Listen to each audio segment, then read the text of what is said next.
And right after we said goodbye to Katie, I remember us both feeling very emotional. Felt like we came out of that first conversation united. We felt more positive because our assumptions were all wrong. But it was also just such a relief to have somebody listen. Yeah. Like somebody listen and not tell us that we're doing the wrong thing. So it was all anxious, stressed, tired, lack of time. Rushed. When we actually looked at our day with Katie, Katie went, well, why are you putting him to bed so early if that's not what works for your family? And we went, because that's what we're told. And Katie went, well, let's try something different. And we went into it with an open mind. And that was the biggest instant change. And Theo stopped fighting going down. All of a sudden, Theo was ready for bed. Yeah. He wanted to go to bed, and combine that with the permission Katie gave us for Carrie to feed him to sleep. Those sleep times went from 45 plus minutes of anxiety and stress to him wanting to go to bed and 20 minutes of nice cuddling. Yeah. And you it's so funny because now you say to him, are you ready for bed? Do you want to go to bed? And he goes, yes. And off he walks to his room. Yeah. I'm ready now. Theo was about 16 months old. Yeah, 16 months. Yeah. And he was still waking up 4 to 6 times a night. 4 to 6 times a night. Sometimes we would wake up every 45 minutes. So no one was sleeping. Yeah. And it impacted everything. Yeah. Work was hard. We weren't even eating as healthy. No, we weren't feeling like cooking. So and I feel like it was tense because we were tired and we couldn't communicate as effectively as we could. I don't think we could be the parents that we wanted to be because we just didn't have anything. It would get to 2-3 o'clock and we'd be just cooked. We weren't taking Theo to do as much stuff as we would have liked him to have been doing, like story times and group play and things, because we were just so tired and exhausted to make those commitments. But at the same time, we were trying to get him to sleep so much during the day. So then we were so rigid about, where we could go and when we could go. We would have spent hours in the car every day. Yeah. Because that's the only place that he would sleep.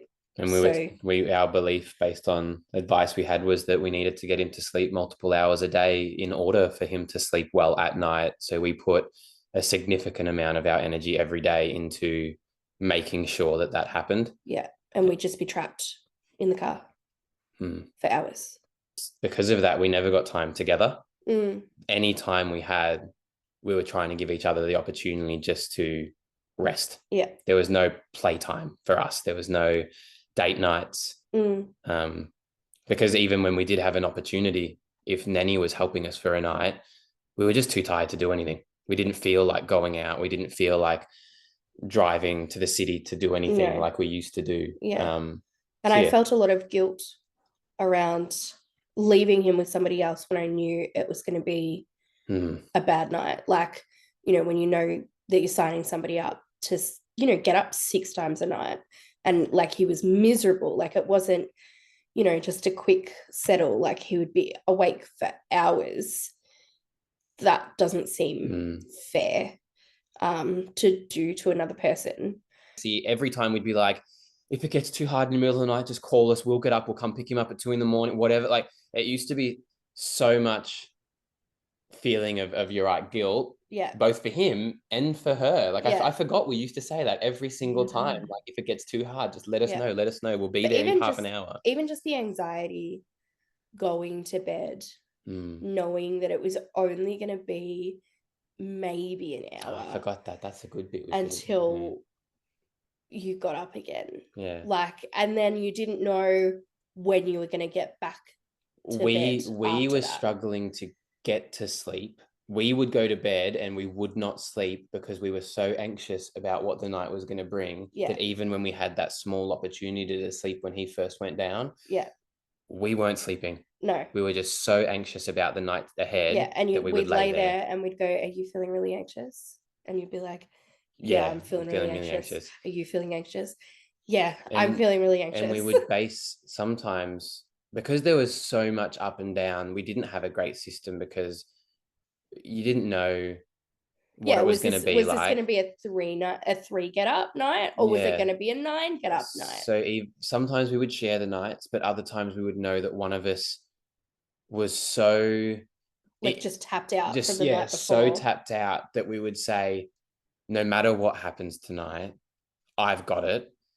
And that would give the other person, like say if you said that to me when on the nights that you said, I know that that would put so much stress and pressure on you, not knowing what it would bring.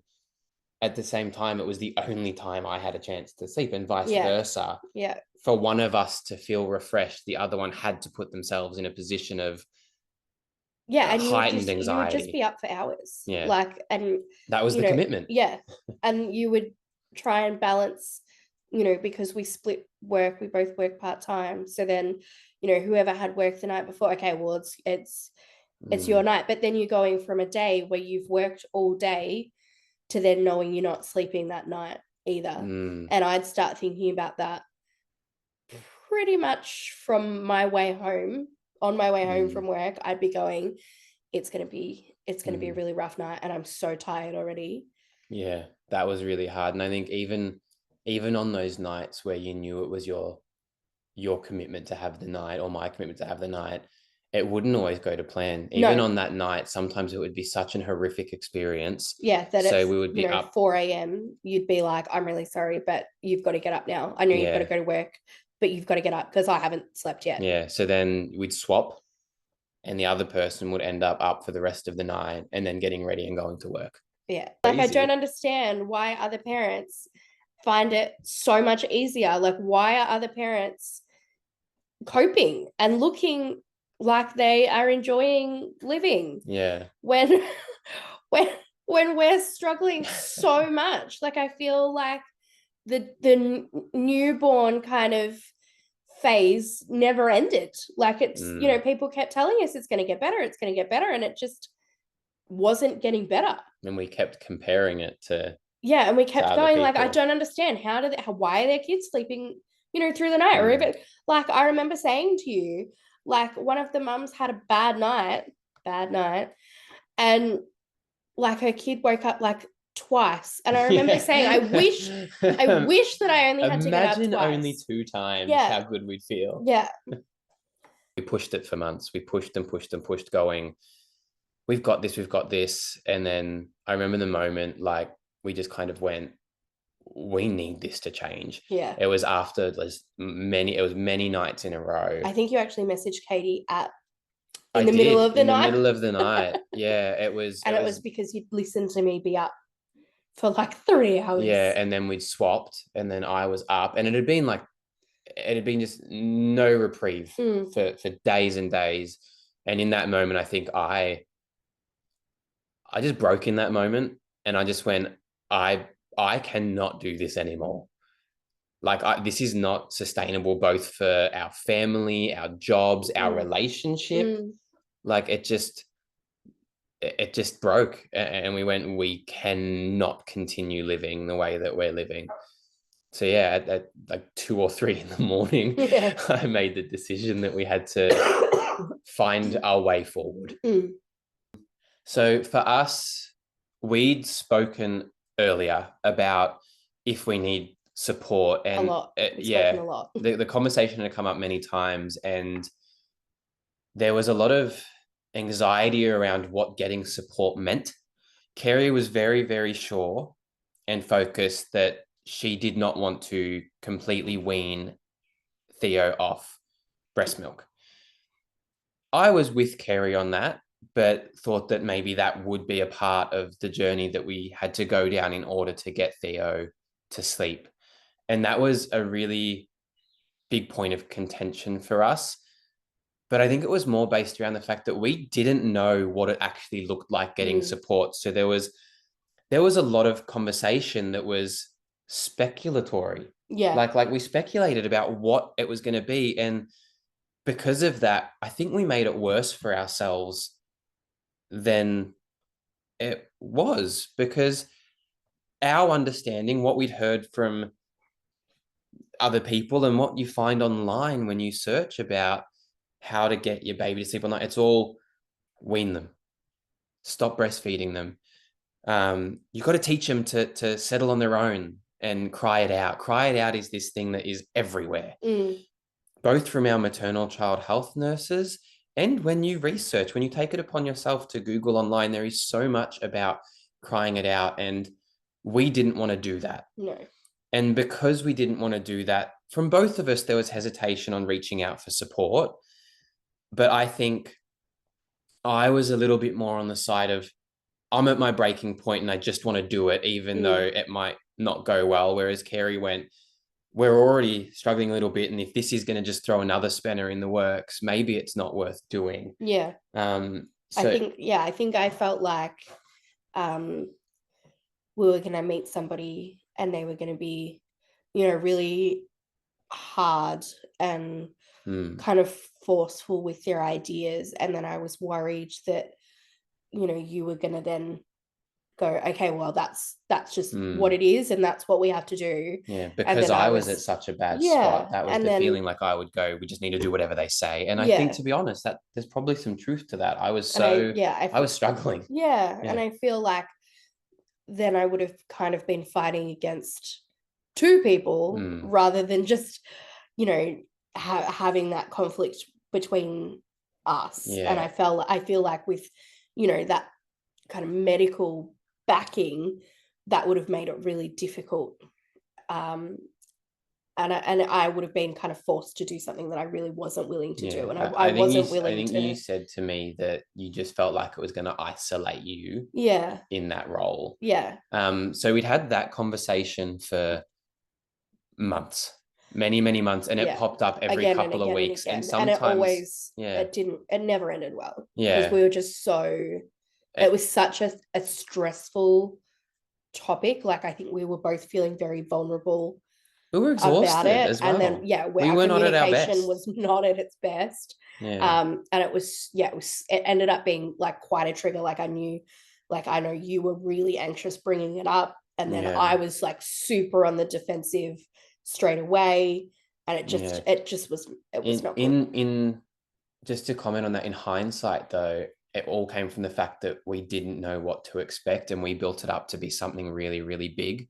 We built it up with these expectations that it was going to be everything that Ceri didn't want to do was going to have to happen. Yeah. So that conversation happened for quite a long time. And then that night that I decided to reach out came after, I guess, a month or even 6 weeks of Ceri going, well, if you want to do it, do it. Yeah, it was kind of like, I'm sick of having this conversation. Yeah. Just do it. So, if you're going to do it, that's going to be your responsibility. You book it. I'll turn up. But I'll be there. So it wasn't that we were both 100% on board at the moment that I booked it. When I decided to reach out for support, it was me reaching that breaking point first. It was very much, I cannot do this anymore. The next morning, as soon as Ceri woke up, I told her I was having a really horrible night last night, and got to a point where I realized that for me personally, this was no longer sustainable, not for another week, not for another month. I knew that I needed to action something at least. I knew that it might not be instant, but I needed to feel like we were doing something to find a way forward. It all was quite quick after that for us. So I reached out at 2 or 3 in the morning. The next day we got a message back, and it was pretty much like, let's catch up. Yeah. Let's catch up just to get to know each other. And I think that's all it was. And there was no pressure to action anything. There was no pressure to maintain contact. It was presented as, let's jump on. See where you're at. And see if our views align. So I think presenting it that way made it a lot easier for us to come into it going, hey, if you're not happy with this, we don't have to do it. Yeah. We were pretty blunt about it because it was a pretty blunt situation. Our very first call with Katie, we went, we are struggling. This is not sustainable. We are not sleeping. Theo is not sleeping. we don't know what to do. We've been stuck in this for many months.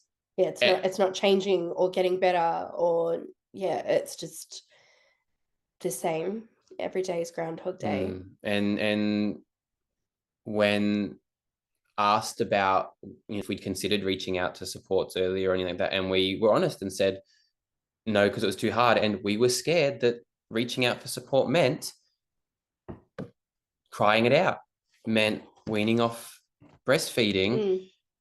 And it took 30 seconds for Katie to say back to us, why would we do that? Yeah, why would we do that? I think that's what it was. It's why would we do that? And I think from the moment, I think the tension between the two of us instantly went away, because our assumption was that those were the only ways forward. And the moment we were told there's so much else we can try, even though we didn't yet know what that was, it just opened up a door of, hang on, there's things that we don't know about that we can do. And for us, that was this massive moment of our assumptions were all wrong. Yeah. Everything that we saw and heard that we assumed was the way forward was not the only path. And that just brought us back together, I think, because we became curious together. Yeah. What I remember from that phone call is that Katie was really affirming and empowering. Like, she made sure to tell us that, we were doing a good job. She, reassured us that we were, good parents, and we were trying really hard, and we were doing the right things, and, reaching out for help was an important step in that journey. But I also remember right at the end of that phone call, I remember saying to Katie, I feel like Theo's going to bed sad every night, because we had been told that we needed to put him down and leave the room, and he would cry, and it wouldn't be for long. He'd cry for 2 to 5 minutes, but he would cry. And I remember saying to Katie, I feel like he's going to bed sad every single night. And that made me really sad. And she was like, oh, just feed him to sleep.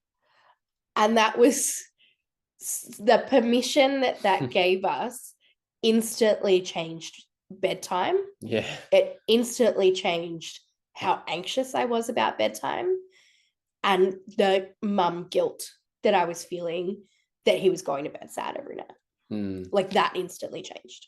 And that, I think, was one of the biggest, like, for me, that was the biggest step to go, okay, this is going to be okay. The moment we hung up from that first call, and right after we said goodbye to Katie, I remember us both feeling very emotional. And we felt together, I think, for the first time in many, many months. We felt like we came out of that first conversation united. You know what we did? We had a cry, and then we went out for dinner. We did. Yeah. We did. We went out, and it was such a nice night, because I think we felt more positive because there was a way forward. We felt more positive because some barriers were broken down. We felt more positive because our assumptions were all wrong. But it was also just such a relief to have somebody listen. Yeah. Like, somebody listen and not tell us that we're doing the wrong thing, or pretend like getting a kid to sleep is easy, or that they know everything. Because I remember talking to someone about it, and them just going like, oh, this is what I do, and this will work. And it's fine, and you're doing the wrong thing, so do it my way, and this will work. And then trying to do it that way and it not working, and going, okay, but she said it was going to work. So then if I'm doing it exactly the way she told me to do it, and it's not working, I must be doing something wrong. And because this was from a health professional in our circle, it felt like we had to do it that way, because that was the guidance. But there was first baby, you don't know what you don't know. So if somebody who has children and who is an expert in children says something, you believe them. But there was no personal looking into what Theo's requirements were, there was this idea of Theo needs this much sleep during the day. Yeah. To get this much sleep at night. And it was so general. And one of the first things we did with Katie was look at Theo's day. Look at what his day looks like.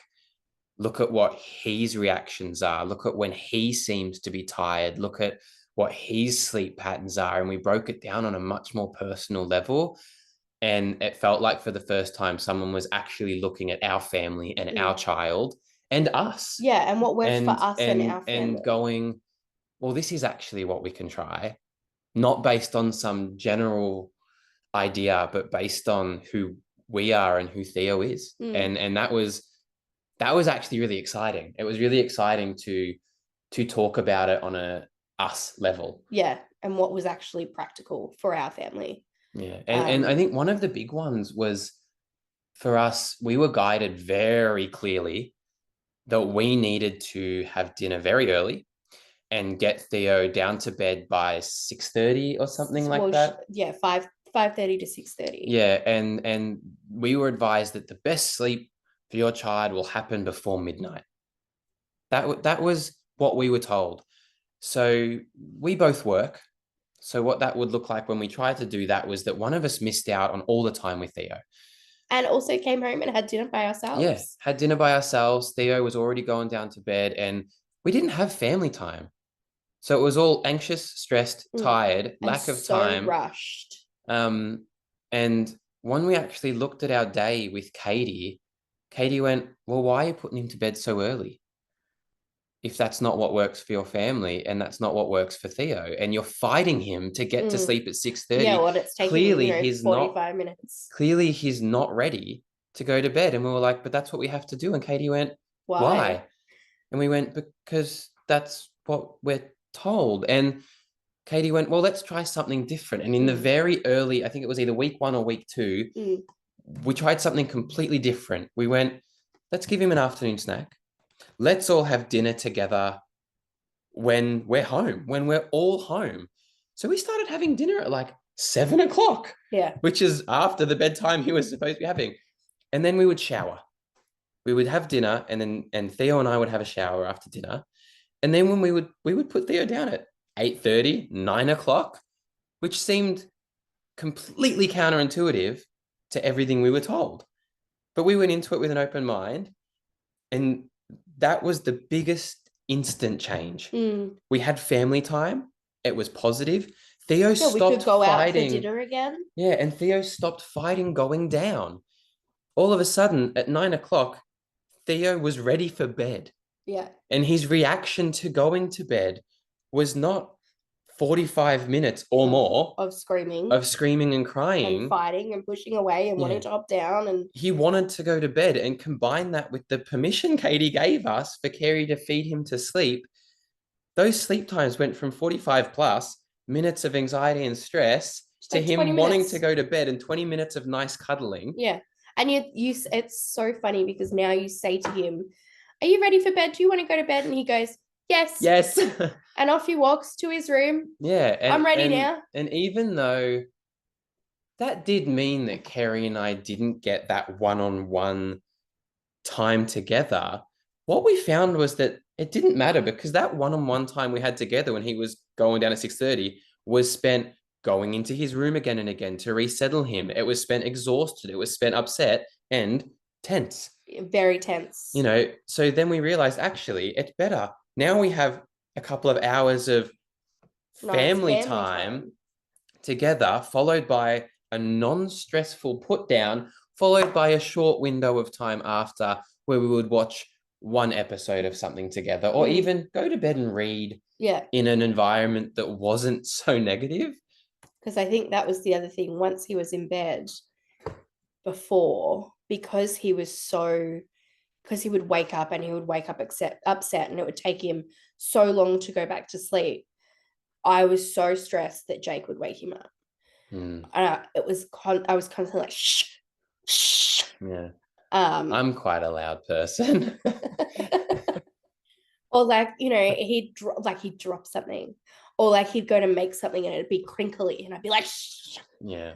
It was filled with tension. It was so tense. But then because we were putting him down at 9 o'clock, it was already quiet time. Like we were already having quiet time. So then it negated that issue straight away. And now we don't have that issue at all because he just goes to sleep. Yeah, and he sleeps deeply because he's tired. He wants to sleep, and I think he realized that sleep was good. Yeah, it's like when we were putting him down tired, he was going, I like this thing. I like sleep. And it's like he knows now, oh, okay, it's dark. It's still sleep time. Even if he wakes up in the middle of the night, most of the time now he'll just roll over and go back to sleep because he's like, oh, it's still sleep time. So those were the two instant changes that we made with Katie's support. It's okay to put him to bed later if that's what suits him and your family, and it is okay to feed him to sleep. Those were the two things we changed instantly, and the amount of positive change that came from those two things in that first week, couldn't even have imagined how good that would be. And I remember talking to Katie the following week going, this is already so much better. And it went from 4 to 6 wake ups to I think 2 or 3 at that point. Like the change was so fast. Yeah. But I remember at that point going to Katie, I think we can do this. Yeah, like we were happy after week 1. I think we can manage this. And I remember Katie's response being, oh, we can do so much better. Yeah. She's like, I think we can do better than this. And us going, but do we need to? Like, this is like we were getting up 6 times a night, and now we're only getting up 3 times a night. And then because of what we saw in that first week, we became excited. With Katie telling us we can do even better, we became so excited about what does that look like? Like like here's these basic things we've changed. What do the next steps look like? So this process went from something so filled with stress to there's more we can do, and there's more we can change, and they're not massive changes, and that's how it continued. I think that's something else that I was really worried about because we're both working. I think I said to Katie in the first phone call, I can't be up for hours with him screaming because you want me to try something different, or you want me to, take a bottle away, or you want me to do this. I was like, I can't be doing more work than I'm already doing because I'm starting with nothing. And I think she was like, okay. But at no point did it ever get harder than it was at the start, and it just got easier. And each change was so easy to implement, and it was so like it was a tweak here and a little change here. Like it wasn't this big, you've got to change your whole life and you've got to change your whole routine. It was very much within our routine. Here's what we can tweak. Here's what we're going to change a little bit. We're just going to make a small adjustment. And that's what made it so easy. From that moment, once it became curious and fun, and we got a little bit of energy back, because once we were sleeping a little bit more overnight, we weren't through the night or anything yet, but we had a bit more energy. It did become, even when we had a bad night, we were okay. When a bad night popped up, we had the energy to get through that. But we also started to understand that the path forward is there. And even if he has a bad night, it doesn't mean that the next night is going to be bad, or that the night after that is going to be bad. We started to realize that you're going to have good and bad nights. Yeah. But even our bad nights, like since we started seeing Katie, we've never done the 45 minutes. No, that instantly changed. So then that was the first 2 to 3 weeks. After the first 2 to 3 weeks, we continued to chat to Katie once a week. There was a few messages in the middle, I think, with little questions and things like that. But with Katie's advice, we continued to tweak and change little things over the next few weeks. And in the 2 months we spent with Katie, we went from 4 to 6 wake ups to Theo sleeping through the night regularly. Yeah, like most nights he sleeps through the night. And I would say he's been doing that since probably like week 5 or week 6. Yeah. Like he's been like, and before this, not once had he ever slept through the night. Like never. Literally not never. In 18 months. He'd never slept through the night. Yeah. I think in the last week, he slept through the night 4 times, and the other 3, he woke up once. And that wake up was just like a check-in. Yeah. We didn't have to take 45 minutes out of our sleep. We went in, gave him a bit of a pat and a bit of a we're here, and he rolled over and went back to sleep. Or we'd give him his water bottle. Yeah, He just needed a drink. He was thirsty. And that's with him still recovering from a cold. Like he's not even 100%. He's still cutting his canines. And he's still sleeping through. Yeah. The turnaround was massive. I don't think we even understood that was possible. When we were talking about what it would look like getting someone to support us, that wasn't our goal. No. When we went into this, we were asked, what is your goal? And we said we would love to, instead of waking up 6 times a night, we'd love for it to be 2 or 3. And instead of the settling to be 45 minutes plus, we'd love for it to be 20 minutes.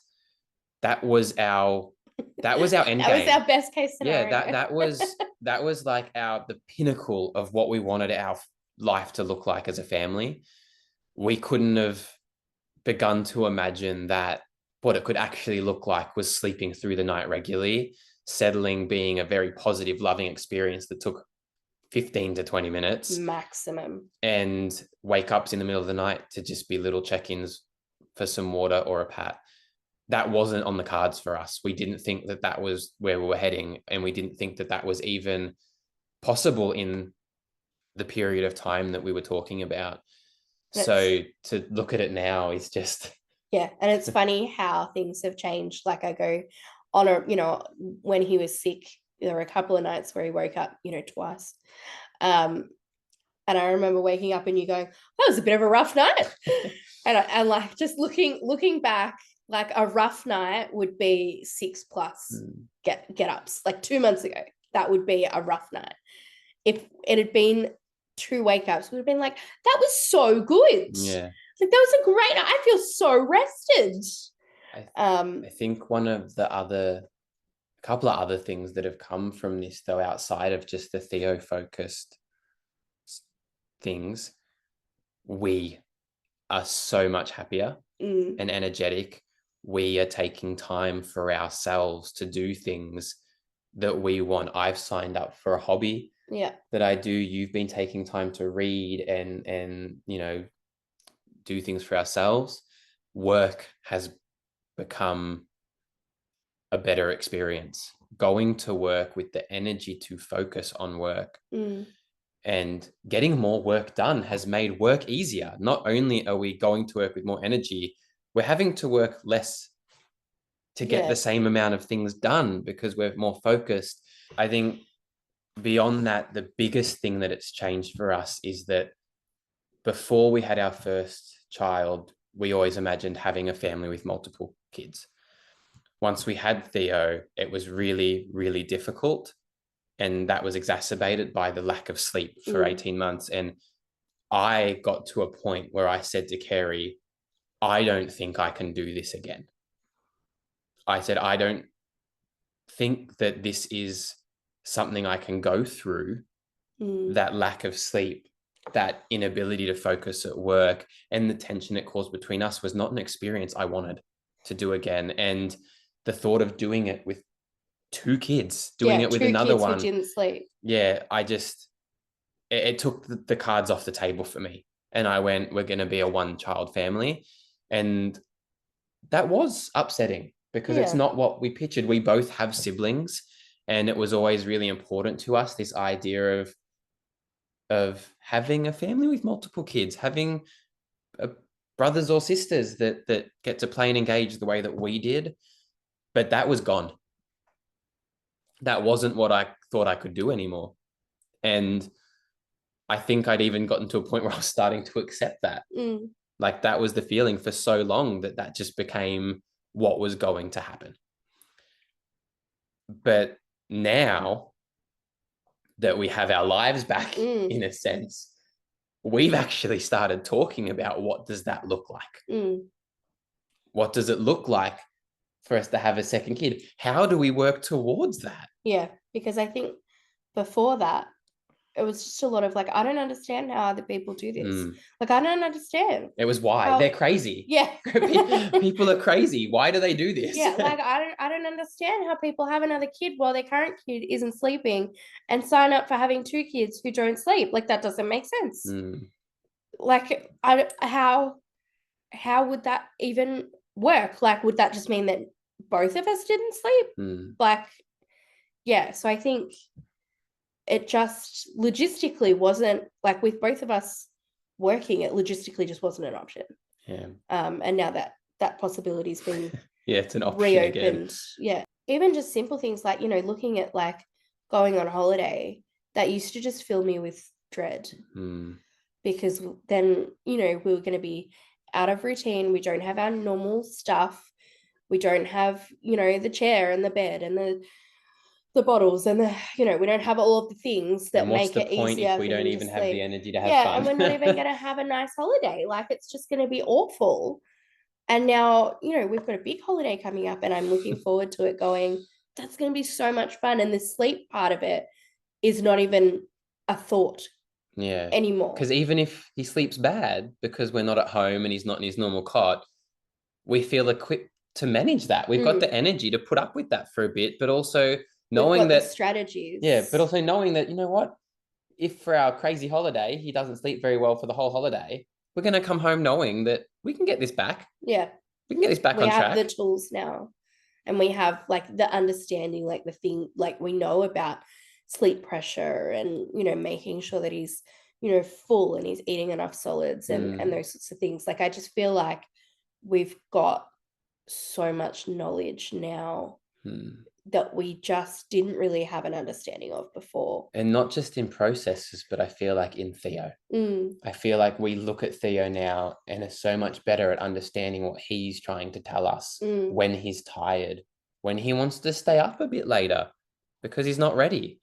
And it's so funny. You think that it's all going to be structure and pressure, but in some ways it eliminates. It's so much more flexible. The pressure. Now. Like we're flexible in the sense that things don't have to be at 7 o'clock, we do this, at 7:30, we do this. But overall, there's a better structure to it all. Having that knowledge and having that understanding of the process and the flow that your day can have, I'm like, we can fit another one into that. We can do that.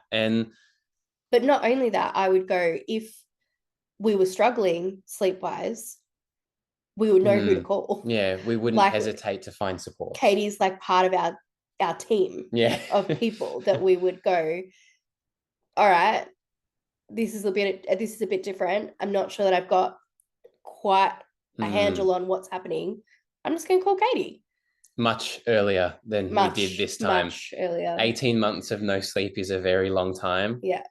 But I don't even think it would need to be necessarily a discussion that we have. Like, it might just be like, what, you know, you got home and I'd be like, I reached out to Katie today. I'm just not sure that we've got this quite. It would be a non-question. Yeah. It would be more. No, there would be no hesitation. Like, because it's changed our lives. Yeah, and that's why if we have a daughter, we'll name them Katie. All right. It's probably an off-camera discussion. It's turned everything around for us in a very quick period of time, more than we could have imagined, changed more than just our sleep, and we would not hesitate to go through this process again. And we have already told so many of the friends and family around us that are in similar boats that just reach out. Yeah. Just do it. It's a very little commitment to just reach out, to have a chat with someone with no expense for that conversation. When I talk to friends who are in similar positions to we were, I tell them now, try not to focus too much on the bits of information that are given to you from one or two people or from your brother or sister or what you find online. Particularly ones that are just general information and they haven't thought about your situation or your child, and it's just, something that they read off a website. Your experience is so unique. Every single experience is unique. Your child is completely unique. And I would just hope that people go down their own path, because the system that we've ended with is nothing like we read online. It is nothing like... It was nothing like that was recommended to us by our family, friends, maternal child health nurses or doctors. It was, we had the time with Katie to deep dive into us. And the system we have now may not work for any other family, but it works really bloody well for us. When we tell people that our son goes to bed at 9 o'clock to 9:30, they are like horrified. They're like, that is crazy. And we're like, but why? It works. He sleeps from 9:30 to 8 o'clock. Yeah. Every day. And that works for us. It works for us. And I don't really care if it doesn't work for anybody else. Yeah. So it works for us. So yeah, it's about the uniqueness. And I think as well, I was so anxious before and so sleep deprived. And I think I was a bit disappointed with the whole mothering experience, and that I couldn't be the mum that I wanted to be. Having more sleep means I've got more resources on board. Like, I'm so much more patient, and I feel like Theo responds better to that. Like, I feel like he's less stressed because I'm less stressed. Yeah. I agree completely. I think a way that I would put it is that I became much more proud of the dad that I was after we had the capacity to parent the way we wanted to. I don't think I thought about that before. I am much prouder of the dad that I am now. Yeah. So I think now to be able to sit and go, based on the changes, I'm genuinely really proud. And I'm confident in the way that I parent now. Yeah, me too. Yeah.